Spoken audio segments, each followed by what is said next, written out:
18장 1절부터 15절 말씀을 가지고 내가 주께 은혜를 입었사오면 이라는 제목으로 함께 나누기를 원합니다. 먼저 한번 구절을 보면요, 1절부터 8절가 나그네 접대에 관한 것이고요, 아브라함이 나그네들을 접대한 것에 관한 것이고, 9절부터 15절까지가 사라에 대한 여호와 하나님의 사라에 대한 축복과 사라가 이에 반응, 이렇게 나눠지는데, 사실상 조금 오늘 합니다. 하지만 이 두 번째 부분이 양이 너무 작아서 따로 이렇게 나눠서 할 수가 없기 때문에 한꺼번에 같이 하도록 하겠습니다. 제가 한 절, 여러분이 한 절 교독하시겠습니다. 1절입니다. 여호와께서 마므레의 상수리 나무들이 있는 곳에서 아브라함에게서 나타나시니라. 날이 뜨거울 때에 그의 장막문에 앉아 있다가 물을 들어본즉 사람 셋이 맞은편에 서 있는지라. 그가 그들을 보자 곧 장막문에서 달려나가 영접하며 땅에 눕혀 이르되 내 주여, 내가 주께 은혜를 입었사오면 원하건대 종을 떠나 지나가지 마시옵고 물을 조금 가져오게 하사 당신들이 발을 씻으시고 나무 아래에서 씻어서 내가 떡을 조금 가져오리니 당신들의 마음을 상쾌하게 하신 후에 지나가소서. 당신들이 종에게 오셨음이니이다. 그들이 이르되 내 말대로 그리하라. 아브라함이 그 장막으로 가서 사례에게 이르되 속히 고운 가루 세 쌀을 가져다가 반죽하여 떡을 만들라 하고, 아브라함이 또 가축대 있는 곳으로 달려가서 기름지고 좋은 송아지를 잡아 하인에게 주니 그가 급히 요리한지라. 아브라함이 은గిం과 우유와 하인이 요리한 송아지를 가져다가 그들 앞에 차를 놓고 나무 아래에 섰음에 그들이 먹으니라. 그들이 아브라함에게 이르되 네 안에 사라가 어디 있느냐? 대답하되 장막에 있나이다. 그가 이르시되 내년 이맘때 내가 반드시 내게로 돌아오리니 네 안에 사라에게 아들이 있으리라 하시니 사라가 그 뒤 장막문에서 서었더라. 아브라함과 사라는 나이가 많아 늙었고 사라에게는 여성의 생리가 끊어졌는지라. 사라가 속으로 웃고 이르되 내가 노쇠하였고 내 주인 너를 것이니 내게 무슨 즐거움이 있으리요. 여호와께서 아브라함에게 이르시되 사라가 왜 웃으며 이르기를 내가 늙었거늘 어떻게 아들을 낳으리요 하느냐. 여호와께 영하지 못한 일이 있겠느냐. 기아하시기에 내가 내게로 돌아오리니 사라에게 아들이 있으리라. 사라가 두려워서 부인하여 이르되 내가 웃지 아니하였나이다. 이르시되 아니라 내가 웃었느니라. 아멘. 오늘 이 본문은 이렇게 한번 봐야 되는데요. 창세기 1장 15절이 원시복음이다, 그죠? 뱀의 후손과 여자의 후손의 대립 구조에서 여자의 후손이 뱀의 후손의 머리를 깨뜨리는 그 그림이잖아요. 18장과 19장의 공이 그게 나오는데요. 18장 1절을 한번 보세요. 여호와께서 마므레의 상수리 나무들이 있는 곳에서 아브라함에게 나타나시니라. 날이 뜨거울 때에 그가 장막문에 앉아 있다가, 요거랑 19장 1절로 가보세요. 저녁 때에 그 두 천사가 소돔에 이르니 마침 롯이 소돔 성문에 앉아 있다가 그들을 보고 일어나 영접하고 땅에 엎드려 절하며. 이 두 가지가 똑같은 상황 가운데 주어지잖아요. 이게 지금 무엇을 이야기하려고 하냐면 뱀의 후손과 여자의 후손의 대립 구조라는 것을 설명하려고 합니다. 그 중에서 오늘은 첫 번째 장면에 관한 것이고요. 장면을 한번 보면 이렇습니다. 오늘 본문을 해석할 때에 생각해 보아야 될 게 뭐냐면 이런 거죠. 아까도 말씀드린 것처럼 원시복음 창세기 3장 15절의 결론은 예수 그리스도를 통한 하나님의 백성들의 구원이다, 그죠? 그런데 그럼 이 아브라함은 여인의 후손인데 이 상황 가운데서 우리가 찾아야 될 것은 이 상황 가운데서 예수 그리스도가 등장하는가? 그 다음에 예수 그리스도를 통한 구원의 모습이 나타나는가? 요런 내용들을 봐야 되지, 아니면은 아브라함의 열심, 아브라함의 믿음, 거기에 포커스가 맞춰진다는 거죠. 그래서 그게 아니라 이 그림 가운데서 복음을 찾아야 된다는 것입니다. 이런 전제를 가지고 오늘 본문 보도록 하겠습니다. 먼저 첫 번째 등장인물은요, 하나님과 천사들인데요. 거기 어떻게 나와 있냐면 이렇게 나와 있죠. 2절 한번 볼까요? 눈을 들어본즉, 아브라함이 눈을 들어봤죠. 그러니까 사람 셋이 맞은편에 서 있는지라. 사람 세 명이 이렇게 등장하잖아요. 이 사람 세 명은 하나님 여호와 하나님과 두 천사입니다. 18장 13절로 가볼까요? 오늘 본문의 13절. 여호와께서 아브라함에게 이르시되, 지금까지 그 사람 3명 있다가 여호와가 나왔잖아요. 그 중에 한 명은 여호와라는 거죠. 그 다음에 22절 보겠습니다. 다음 시간에 할 22절. 그 사람들이 거기서 떠나 소돔으로 향하여 가고 아브라함은 여호와 앞에 그대로 섰더니, 그럼 그 세 사람 중에 두 사람은 천사고 한 분은 여호와 하나님, 이 그림이 그려져 있죠. 그런데 아브라함은 이 세 사람을 하나님이라고 생각하지 못하고 그냥 나그네라고 생각한 거죠. 그 나그네로 생각하고 난 다음에 이 나그네를 접대한 모습으로 드러났는데요. 신명기 10장 19절로 한번 가볼까요? 너희는 나그네를 사랑하라. 전에 너희도 애굽 땅에서 나그네 되었음이니라. 지금 나그네를 사랑해라, 나그네를 접대해라, 대접을 잘해라 라는 명령을 이스라엘에게 주셨잖아요. 모세를 통해서 여호와 하나님께서. 그럼 이것이 관용하고 자비 베풀고 동정하고 이런 의미일까? 그러니까 세상이 다 알고 있는 윤리적인 의미일까? 그런 질문이 듭니다. 근데 신명기 전체를 한번 10장 전체를 한번 읽어볼까요? 12절부터 19절까지 한번 보겠습니다. 이스라엘아, 내 하나님 여호와께서 네게 요구하시는 것이 무엇이냐? 곧 내 하나님 여호와를 경외하여 그의 모든 도를 행하고 그를 사랑하며 마음을 다하고 뜻을 다하여 내 하나님 여호와를 섬기고 내가 오늘 네 행복을 위하여 내게 명하는 여호와의 명령과 규례를 지킬 것이 아니냐? 중요한 뭐냐면 하나님을 사랑하는 겁니다. 하나님을 경외하고 하나님을 사랑하는 거죠. 14절부터 계속 읽겠습니다. 하늘과 모든 하늘의 하늘과 땅과 그 위의 만물은 본래 네 하나님 여호와께 속한 것이로되 여호와께서 오직 네 조상들을 기뻐하시고 그들을 사랑하사 그들의 후손인 너희를 만민 중에서 택하셨음이 오늘과 같으니라. 그러므로 너희는 마음의 할례를 행하고 다시는 목을 곧게 하지 말라. 교만하지 말라.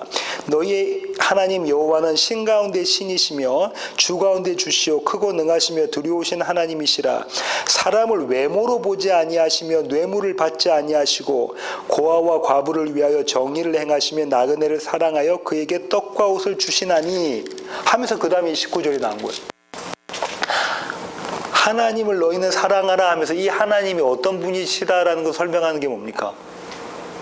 과부와 고아를 사랑하시고 나그네를 사랑하시는 하나님, 그 그림이 그려져 있다, 그죠? 그럼 여기서 우리가 알 수 있듯이 고아, 과부, 나그네가 누굴까요? 고아, 과부, 나그네가 누굴까요? 이스라엘 이야기하고 있는 거예요. 이스라엘 이야기하는 거예요. 나중에 이 이스라엘의 모습이 돌아오는 모습을 조금 이따가 보겠습니다. 이스라엘 이야기하는 거고요. 계속해서 조금 더 나가겠습니다. 19절. 너희는 나그네를 사랑하라. 전에 너희도 애굽 땅에서 나그네 되었음이니라. 바로 나오죠. 너희도 나그네였잖아. 내 하나님 여호와를 경외하며 그를 섬기며 그에게 의지하고 그의 이름으로 맹세하라. 그는 내 찬송이시요 내 하나님이시라. 내 눈으로 본 이같이 크고 두려운 일을 너를 위하여 행하셨느니라. 자, 우선적으로 지금 나와 있는 나그네, 고아, 과부는 사실상은 이스라엘을 이야기하고요. 이 이스라엘의 모습으로 오신 예수 그리스도를 이야기합니다. 이 이스라엘로 오신 예수 그리스도를 이야기한다고요. 그러면 너희가 나그네를 잘 대접해라, 이 얘기는 뭐하고 같은 말이죠? 예수 그리스도를 잘 대접하라는 거예요. 예수 그리스도를. 근데 이스라엘 백성들이 예수 그리스도를 대접을 못했잖아요. 죽여버리는 모습으로 등장을 했잖아요. 그죠? 7장 1절부터 7절입니다. 여호와께로부터 예레미야에게 말씀이 임하니라. 이르시되 너희 여호와의 집 문에 서서 이 말을 선포하여 이르기를 여호와께 예배하러 이 문으로 들어가는 유다 사람들아 여호와의 말씀을 들으라. 지금 어디로 예배하러 들어간다고요? 성전으로 예배하러 들어가는 이스라엘 사람들에게 지금 예레미야 선지자가 이야기하는 거죠. 만군의 여호와 이스라엘의 하나님께서 이와 같이 말씀하시되 너희 길과 행위를 바르게 하라. 그리하면 내가 너희로 이곳에 살리라. 너희는 이것이 여호와의 성전이라 여호와의 성전이라 여호와의 성전이라 하는 거짓말을 믿지 말라. 지금 뭐라고 하는 거죠? 이 성전에 예배하러 들어온 이스라엘 사람들을 보고 이게 성전이잖아요. 여기가 성전이다, 여기가 성전이다, 여기가 성전이다 하는 말을 믿지 말라는 거예요. 믿지 말라. 그러면서 이렇게 이야기하십니다. 너희가 만일 길가 행위를 참으로 바르게 하여 이웃들 사이에 정의를 행하면 이방인과 고아와 과부를 압제하지 아니하며 무죄한 자의 피를 이곳에 흘리지 아니하며 다른 신들 뒤를 따라 화를 자초하지 아니하면 내가 너희를 이곳에 살게 하리니 곧 너희 조상에게 영원 무궁토록 준 땅이니라. 그럼 지금 이스라엘 백성들이 어떻게 했다는 거죠? 이방인과 고아와 과부를 나그네를 압제하고 피 흘리게 했다는 거잖아요. 이 모습이 예수 그리스도를 그렇게 한 모습이죠. 그죠? 그러니까 본인들이 생각하고 이스라엘 사람들이 생각하고 있는 그 성전은 무너져야 될 성전이고 새 성전이 있다는 얘기입니다. 그죠? 예. 이사야 1장 10절부터 17절로 가볼까요? 너희 소돔의 관원들아 여호와의 말씀을 들을지어다. 너희 고모라의 백성아 우리 하나님의 법에 귀를 기울일지어다. 이스라엘 사람들을 지금 뭐라고 유다 사람을 말하고 있냐면 이사야가 소돔 고모라 백성이라고 이야기하고 있다죠. 여호와께서 말씀하시되 너희의 무수한 재물이 내게 무엇이 유익하뇨? 나는 수장의 번제와 살찐 짐승의 기름에 배불렀고 나는 수송아지나 어린 양이나 수점수의 피를 기뻐하지 아니하노라. 너희가 내 앞에 보이러 오니 이것을 누가 너희에게 요구하였느냐? 내 마당만 밟을 뿐이니라. 하나님 앞에 보이러 온다는 거죠. 그죠? 자기 의의를 가지고 보이러 오는 이스라엘의 모습들입니다. 그죠? 헛된 죄물을 다시 가져오지 말라. 분향은 내가 가증히 여기는 바요. 월삭과 안식일과 대회로 모이는 것도 그러하니 성회와 아울러 악을 행하는 것을 내가 견디지 못하겠노라. 내 마음이 너희의 월삭과 정한 절기를 싫어하나니 그것이 내게 무거운 짐이라 내가 지기에 곤비하였느니라. 하나님께서 월삭 절기 정하셔서 지키라고 하셨잖아요. 근데 이걸 뭐라 하는데 싫어하신다 그러고 너희가 하는 건 가증한 것이다. 왜냐면 이게 모형인데 그 모형을 가지고 자기 본인들이 의를 삼아서 그렇죠.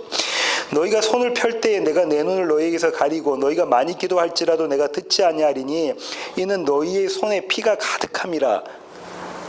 이웃을 살인하는 거죠. 형제를 살인하는 자의 모습입니다.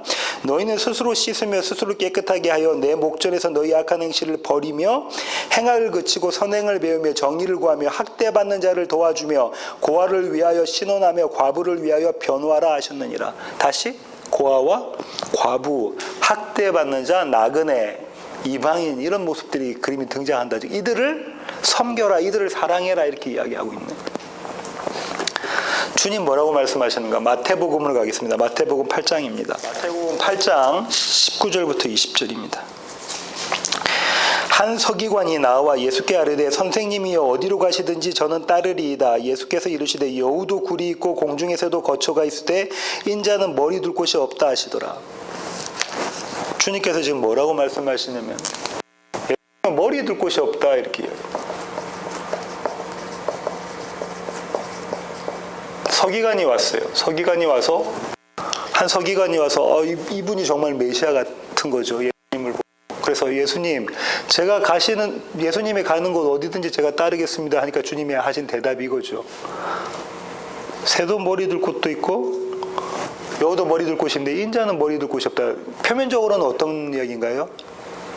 어떤 이야기 하는 겁니까? 내가 쉴 곳이 없다라는 거죠. 다들 다 장막이 있는데 거처가 있는데 나는 쉴 곳이 없다 이 얘기하는 거죠. 그러면서 주님이 어디든 가시든지 내가 따라가겠습니다 하니까 나는 쉴 곳이 없다라고 말씀하시는 거잖아요. 이것은 한편으로는 이 땅에서는 내가 쉴 곳이 없다라는 의미와 동시에 머리 둘 곳이라는 것은 쉬는 곳이잖아요. 집, 장막 이야기하는 거잖아요. 또 한편으로는 어떤 거냐면 이런 의미가 있습니다. 교회, 이 장막, 하나님의 집은 교회잖아요. 머리가 누구시죠? 예수님이 머리가 되신다, 그죠? 몸은 교회가 되는 거죠. 이 얘기와 같습니다. 지금 쭉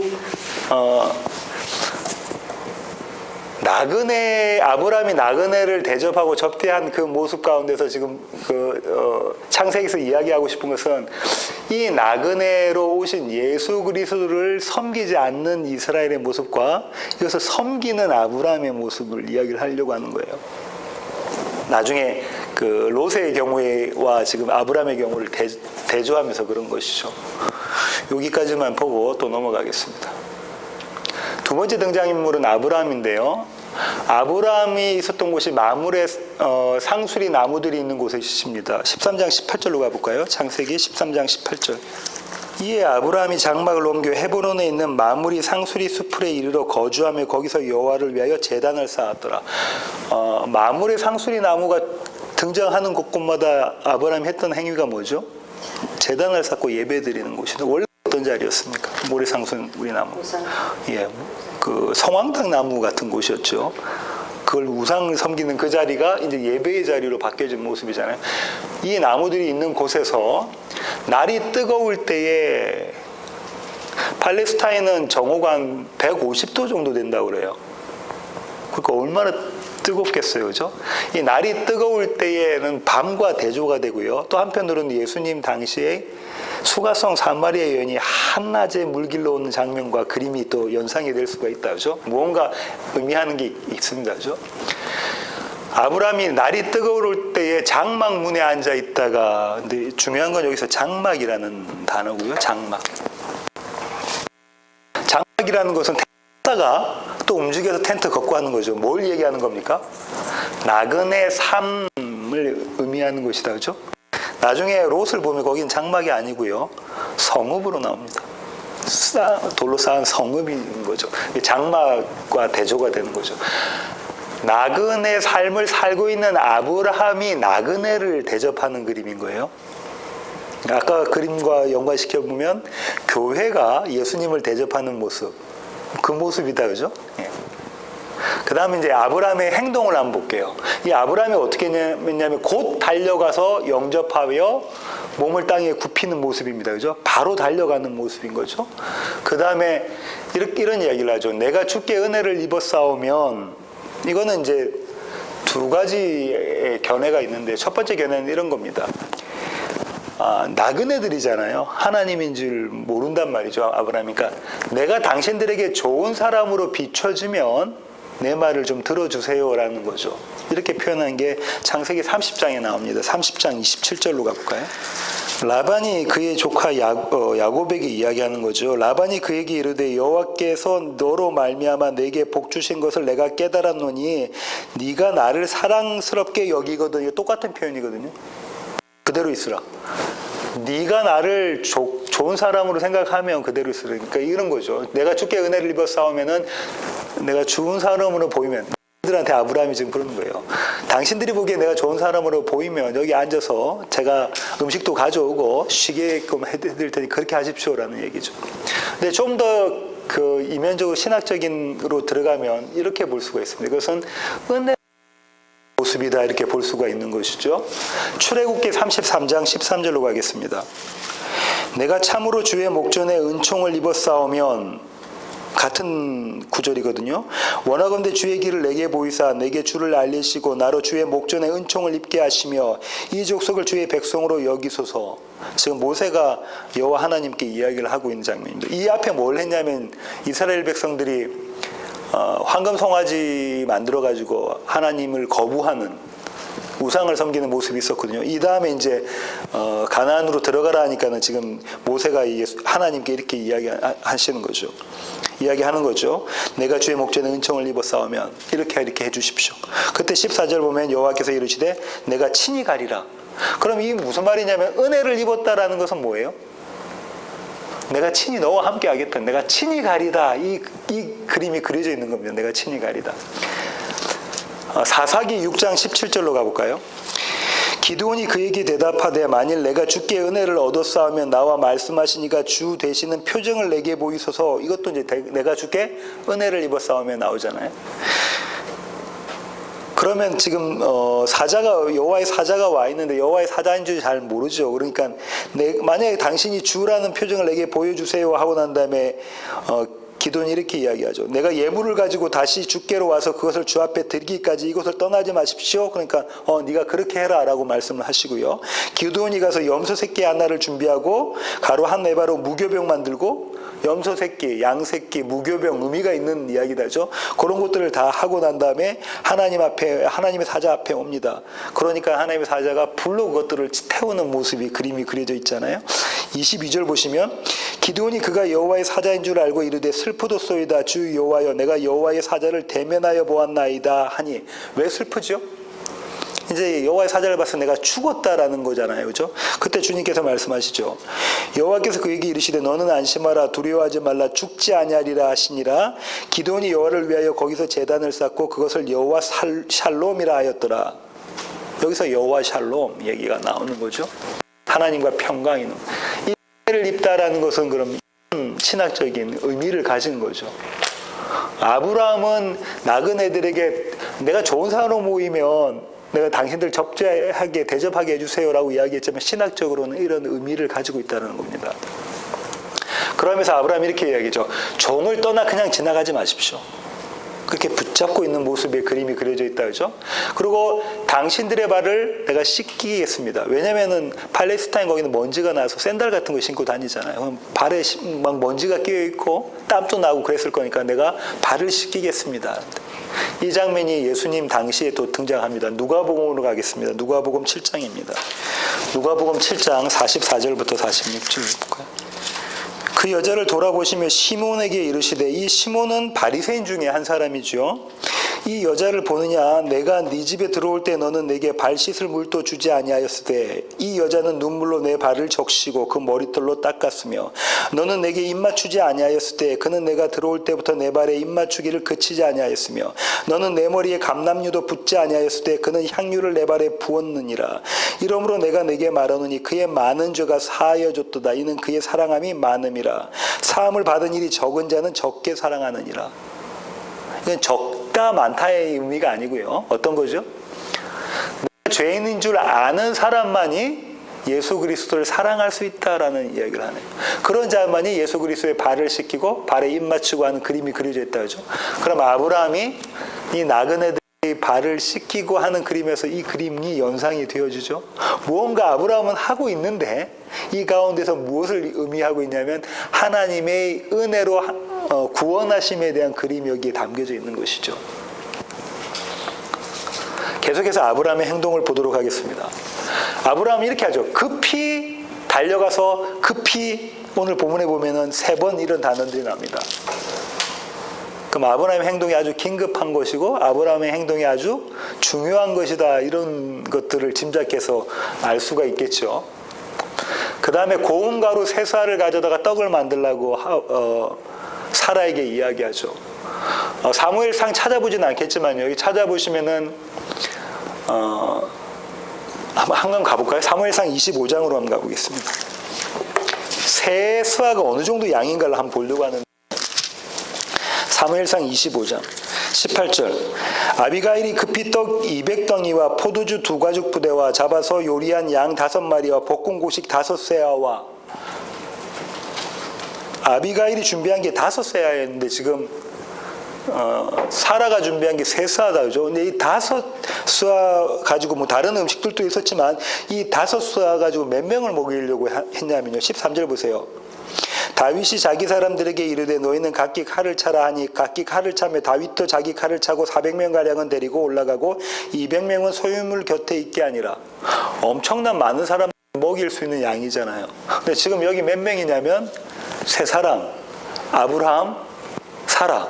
그죠? 근데 여자는 같이 또 밥을 같이 안 먹으니까 아브라함까지 하면 4명인데 엄청난 양을 준비하는 그림이 그려져 있죠.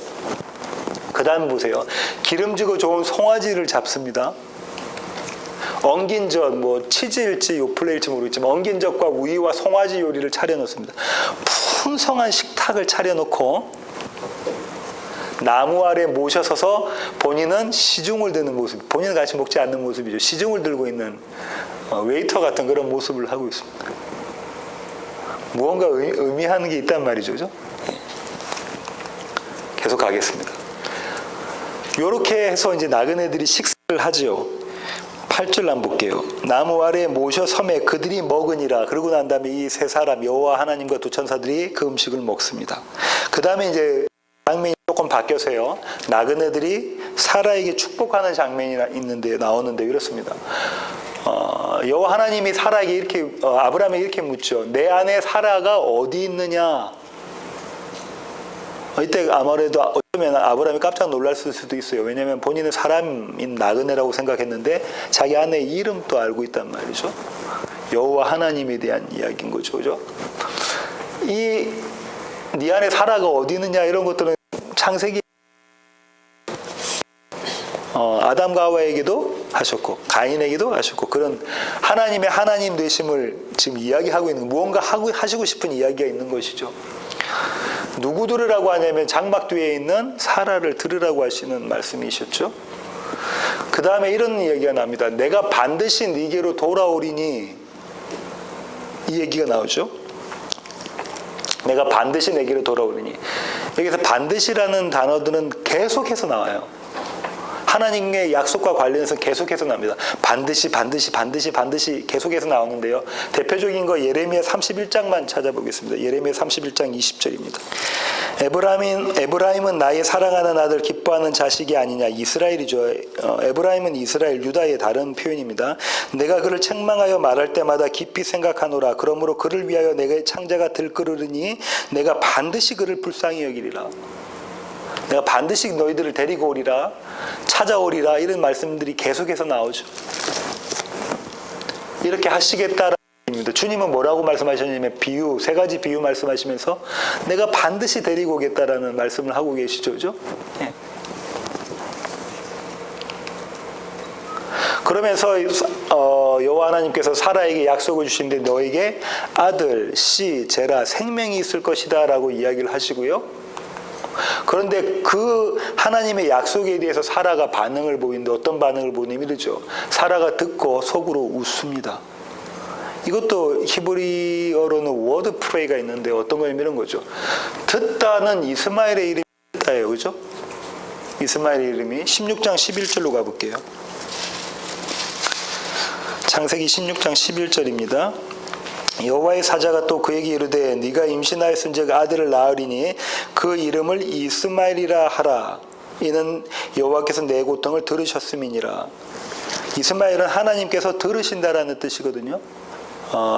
사라의 여종 하갈이 집을 쫓겨 나왔을 때 그때 지금 이런 얘기를 하나님께서 하셨잖아요.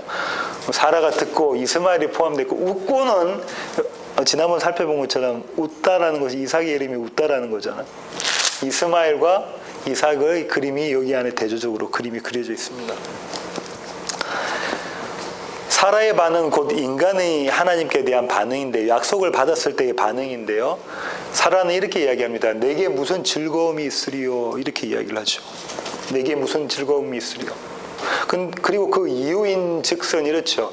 내가 노쇠하였고 난 이미 생리도 끊어졌고 아기를 임신할 수 없는 상태의 몸이고 내 주인도 늙었으니 아브람도 나이가 많아서 도대체가 우리 둘로는 아이를 낳을 수가 없다라는 거잖아요. 그게 내게 무슨 즐거움이 있으려. 이것이 뭐냐면 사라가 하나님 약속에 대한 반응이라는 거죠. 저와 여러분의 반응이라는 거죠. 바울은 이 얘기를 이렇게 이야기하는데요. 고린도전서 1장 29절로 가볼까요? 이는 아무 육체도 하나님 앞에서 자랑하지 못하게 하려 하심이라. 세상에 부끄러운 것, 세상에 미련한 것 내가 택했다? 라고 하면서 바울이 지금 이야기하고 있는 거죠. 하나님께서 어떻게 하셨다는 거예요? 세상에 미련한 것 택하고 세상에 약한 것 택하고 세상에 천한 것 택하고 세상에 멸시받는 것 택하고 그죠? 그들을 택하신 이유가 뭐라고요? 이는 아무 육체도 하나님 앞에서 자랑하지 못하게 하려 하심이라. 지금 이 모습이 어떤 모습이에요? 본인으로서는 자기 의를 내세울 수 없는 모습인 것. 그죠? 그 모습이 있죠. 이런 사라의 반응을 듣고 하나님이 말씀을 하시죠. 이렇습니다. 사라가 왜 웃느냐라고 아브라함에게 물어보세요. 근데 아브라함은 그때 침묵하죠. 아브라함에게 물어보십니다. 한번 볼까요? 13절 여호와께서 아브라함에게 이르시되 사라가 왜 웃음에 이르기를 내가 늙었거늘 어떻게 아들을 낳으리요 하느냐 여호와께 능하지 못할 일이 있겠느냐 기한이 이를 때에 내가 네게로 돌아오리니 사라에게 아들이 있으리라. 이때 아브라함은 침묵합니다. 침묵할 수밖에 없는 것이, 왜냐하면 사라의 모습이 자기의 모습임을 알고 있기 때문에 그렇죠. 하나님께서는 지금 뭘 보여주시면 약속을 신실히 지키시고 내가 그 약속을 지킬 수 있는 능력이 있는 분이다라는 것을 보여주시는 그림이다. 그렇죠? 말씀하시는 그림이다. 이때 사라는 두려워서 부인을 합니다. 제가 웃지 않았는데요. 왜 부인을 하냐면 사라는 이미 여호와 하나님의 능력을 봤어요. 언제? 애굽에서요. 그죠? 12장 17절로 가볼까요? 창세기 12장 17절입니다. 여호와께서 아브라함의 아내 사레의 일로 바로와 그 집에 큰 재앙을 내리신지라. 아브라함이 자기 아내 사레를 누이 동생으로 속이죠. 자기의 목숨을 보존하기 위해서. 그때 여호와 하나님께서 바로의 집안에 큰 재앙을 내리신 것을 사라가 목도했잖아요. 봤어요. 네가 왜 웃었니? 네가 나를 믿지 못하냐? 네가 나를 무시하냐? 네가 나를 경멸하냐? 네가 나를 예배하지 못하느냐? 이런 여호와 하나님의 말씀에 내가 그렇게 안 했는데요 라고 이야기하는 거죠. 내가 그렇게 안 했는데. 그때 주님께서 말씀하시죠. 아니라 네가 웃었다. 아니라 네가 웃었다. 일부러 웃었다. 웃고 웃음이 계속 나옵니다. 왜 그렇죠? 이삭의 이름이 웃음이기 때문에. 이삭이 본인이 어떤 사람이라는 거, 내가 어떤 모습이었다라는 것을 깨닫게 하시는 거죠. 네가 웃었다라고. 하나님께서는 저와 여러분을 그 자리로 몰아가시고 늘 그것을 깨닫게 하십니다. 네가 웃었어. 내가 너에게 약속을 주고 내가 여호와 하나님이 어떤 분인 거, 예수님이 어떤 분이라는 거 보여줄 때 너는 웃었어라는 모습을 계속해서 보여주시려고 지금 하나님께서 그렇게 각인을 시키시는 거죠. 이런 자를 하나님은 믿음 있는 자라고 이야기하십니다. 히브리서 11장 11절로 가보겠습니다. 믿음으로 사라 자신도 나이가 많아 단산하였으나 잉태할 수 있는 힘을 얻었으니 이는 약속하신 이를 미쁘신 줄 신실하신 줄 알았음이니라. 전혀 그렇지 않잖아요. 창세기선 전혀 그렇지 않은데 지금 히브리서 기자는 그가 신실하신 하나님, 약속을 지키신 하나님을 믿었다라고 이야기합니다. 그러면 믿음이라는 것이 어떤 모습으로 드러나냐면 나의 어떠함을 발견하는 자리에서 하나님을 붙잡는 그것이 믿음이라는 것이, 내가 하나님, 여호와 하나님 믿습니다라는, 우리가 입술로 이야기하는 믿습니다라는 그 믿음은 아니라는 것이죠. 결론을 맺겠습니다. 오늘 제가 제목을 주께 은혜를 입었사오면이라고 정했는데요. 자칫 못하면 우리는 이 해석을 이렇게 할 수 있습니다. 나그네가 왔고요. 아브라함에게. 그래서 이 아브라함은 나그네를 접대했잖아요. 대접을 했어요. 이렇게 선한 행위를 하니까 하나님께서 그 다음에 그에게 뭘 주셨다? 복을 주셨다. 그래서 사라가 임신하게 이런 복을 주셨다. 이렇게 생각할 수가 있잖아요. 이건 인과율입니다. 원인이 어디 있죠? 아브라함에게 있습니다. 그죠? 아브라함이 뭘 했어요? 선한 일, 순종하는 일, 그 일을 했다는 거죠. 왜냐하면 출애굽기 아까 신명기도 봤을 때 손 대접해라 그러죠. 나그네 대접해라니까 이걸 지킨 모습이었다라는 것 해석하면 인과율이 되잖아요. 근데 그렇지가 않습니다. 지금까지 우리가 오늘 살펴본 것이 그렇지가 않았잖아요. 이 사건을 인용하고 있는 데를 가볼게요. 히브리서 13장으로 한번 가보겠습니다. 히브리서 13장 1절에서 3절입니다. 형제 사랑하기를 계속하고 손님 대접하기를 잊지 말라. 이로써 부지 중에 천사들을 대접한 이들이 있었느니라. 너희도 함께 갇힌 것 같이 갇힌 자를 생각하고 너희도 몸을 가졌은즉 학대받는 자를 생각하라 하면서 이 뒤에는 전부 다 명령처럼 주어지거든요. 지금 뭐라고 하냐면 부지 중에, 나도 모르는 중에 부지 중에 누구를, 그저 천사들을 대접한, 천사들 나그네죠. 나그네를 대접한 자가 있다. 이거 아브라함이 이야기하고 있는 거잖아요. 히브리서 기자가. 그죠? 이런 사람이 있었다라고 이야기를 하네요. 그러니까 네가 지금 누가 천사인지 모르니까는 다 잘 대접해라 이러는 건가요? 특별히 목회자는 더 잘 대접해라 이런 겁니까? 포인트 더 부지 중에라는 게 있다죠. 자기도 모르는 중에 대접을 한 거예요. 자기도 모르는 중에. 이 그림이 주님께서 비유로 말씀하시는데요. 마태복음으로 가볼까요? 마태복음 25장입니다. 설교로 주님께서 말씀하시죠. 마태복음 25장 31절부터. 인자가 자기 영광으로 모든 천사와 함께 올 때에 자기 영광의 보좌에 앉으리니 모든 민족을 그 앞에 모으고 각각 구분하기를, 이 구분이 구별이잖아요. 거룩이라는 거잖아요. 그죠? 누가 거룩한 자인지 누가 거룩하지 않은 자인지를 나누는 거죠. 목자가 양과 염소를 구분하는 것 같이 하여 양은 그 오른편에, 염소는 왼편에 두리라. 오른편은 하나님의 편이라. 그죠? 그때의 임금이 그 오른편에 있는 자들에게 이르되 내 아버지께 복받을 자들이여 나와 창세로부터 너희를 위하여 예비된 나라를 상속받으라. 내가 줄일 때에 너희가 먹을 것을 주었고 목마를 때에 마시게 하였고 나그네가 되었을 때에 영접하였고 헐벗을 때에 옷을 입혔고 병들었을 때에 돌보았고 옥에 갇혔을 때에 와서 보았느니라.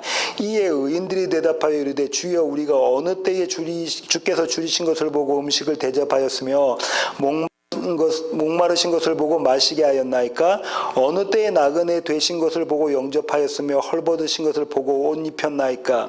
어느 때에 병드신 것이나 옥에 갇히신 것을 보고 가서 배웠나이까? 하리니 임금이 대답하여 이르시되 내가 진실로 너에게 이르노니 너희가 여기 내 형제 중에 지극히 작은 자 하나에게 한 것이 곧 내게 한 것이니라 하시고 또 왼편에 있는 자들에게 염소들이죠. 이르시되 저주를 받은 자들아 나를 떠나 마귀와 그 사자들을 위하여 예비된 영원한 불에 들어가라. 내가 줄일 때에 너희가 먹을 것을 주지 아니하였고 목마를 때에 마시게 하지 아니하였고 나그네 되었을 때에 영접하지 아니하였고 헐벗을 때에 옷 입히지 아니하였고 병들었을 때에 옥에 갇혔을 때에 돌보지 아니하였느니라 하시니 그들도 대답하여 이르되 주여 우리가 어느 때에 주께서 줄이신 것이나 목마르신 것이나 나그네 되신 것이나 헐벗으신 것이나 병드신 것이나 옥에 갇히신 것을 보고 공양하지 아니하도이까? 이에 임금이 대답하여 이르시되 내가 진실로 너에게 이르노니 이 지극히 작은 자 하나에게 하지 아니한 것이 곧 내게 하지 아니한 것이니라 하시니라. 그들은 영벌에 의인들은 영생에 들어가리라 하시니.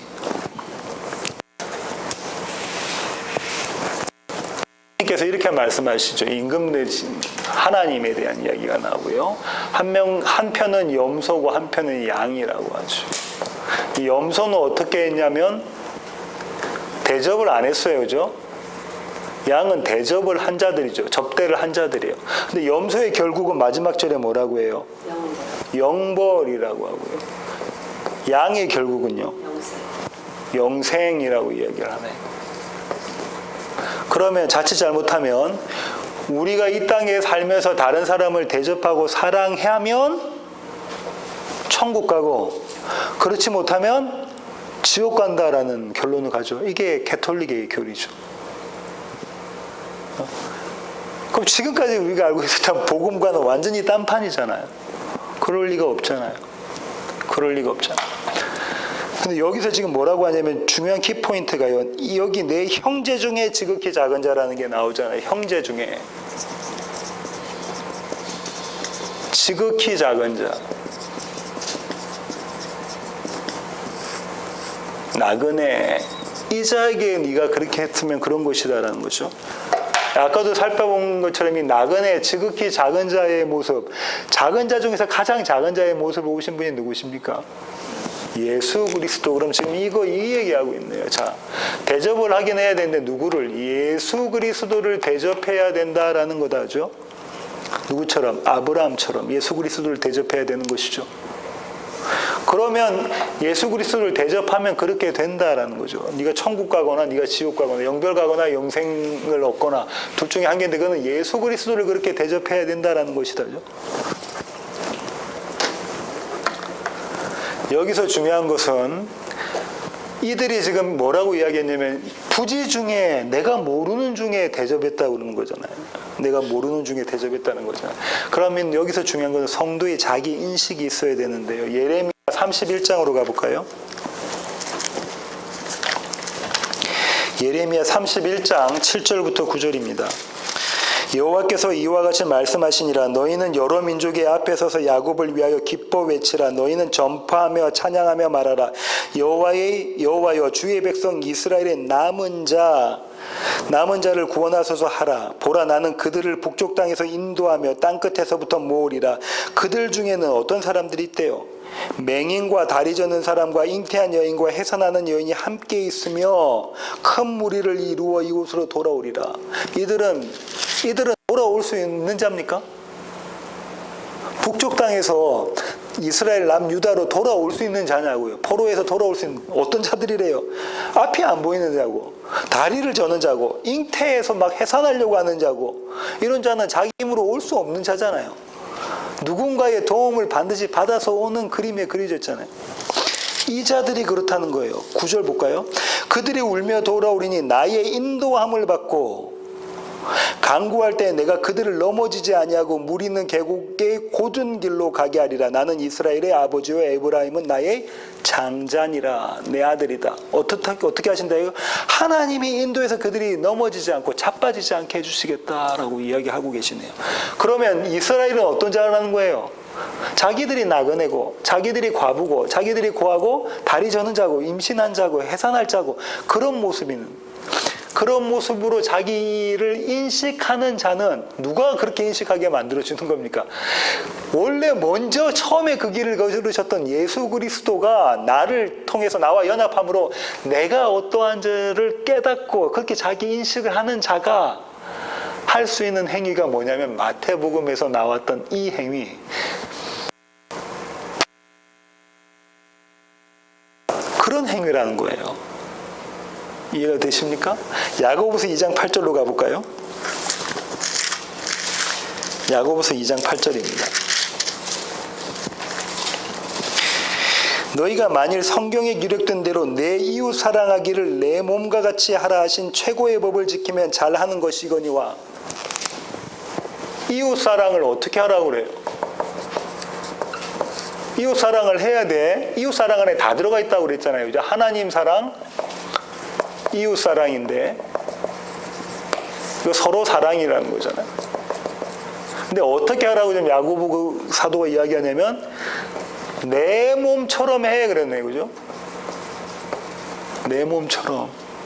이거 할 수 있는 건 어떤 경우냐면 아까 예레미야 선지자가 이야기한 것처럼 내가 어떤 자인지를 아는 자가 상대방 또 그런 자로 비춰지는 거죠. 그러니까 예수 그리스도의 긍휼한 마음을 갖는 거예요. 내가 다리 저는 자인데 우리 강 집사님도 보니까 다리 저는 자네. 내가 앞이 안 보이는 자인데 우리 강호찬 집사님도 보니까 앞이 안 보이는 자네. 이 자만이 뭘 할 수 있다는 거예요? 사랑, 손 대접, 베품, 이걸 할 수 있다는 거예요. 그렇죠? 그런 겁니다. 그러면 지금 이 일은 아브라함이 세 명의 나그네를 대접한 아브라함의 포커스가 맞춰지면 안 된다고 그랬습니다. 그죠? 이 아브라함, 세 명의 나그네를 대접한 아브라함의 포커스가 맞춰지면 안 되고, 이 아브라함의 한 말 중에 뭐가 있냐면, 주께 은혜를 입었사오면 이라는 거예요. 내가 만약 주께 은혜를 입었사오면 이렇게 하겠습니다. 그때 이 여호와 하나님께서 뭐라고 말씀하셨냐면, 그래 그렇게 해라. 우리가 앞서서 찾아본 곳에서는 어떻게 했습니까? 내가 너와 함께 가겠다. 내가 주께 은혜를 입었으면 모세도 또 그렇게 이야기하죠. 그 다음 기도는 그렇게 하죠. 내가 너와 함께 가겠다라고 이야기하고 그 그림이 그려져 있잖아요. 아브라함 이전에 이 얘기가 나왔는데 창세기 8장 6절로 가겠습니다. 6장 8절로 가겠습니다. 창세기 6장 8절입니다. 그러나 노아는 여호와께 무엇을 입었더라? 은혜를 입었더라. 은혜를 입은 노아가 했던 행위가 뭡니까? 다른 사람들에게 봤을 때 미친 짓이라고 하는 방주 짓는, 성전을 건축하는 그 일을 하고 있네요. 방주 짓는 그 일을 하고. 뭘 입은 자가? 이 은혜를 입은 자가 아니면 뭐 어떻다는 거예요? 그러면 이것은 미친 짓인 거예요. 그럼 지금 포인트는 뭐냐면 아브라함은 은혜를 입어서 나그네이신 예수 그리스도를 대접하고 그 그리스도와 연합한 몸으로 그 사랑으로 그 예수 그리스도의 사랑으로 우리 주위에 있는 성도들을 우리 주위에 있는 사람들을 내 이웃을 사랑할 수 있는 것이다. 이게 키포인트잖아요. 근데 다음 시간에 할 롯은 이 은혜가 없어서 이 모습으로 나타나지가 않습니다. 이 모습으로 나타나지가 않습니다. 지금 이 얘기하고 있는 것입니다.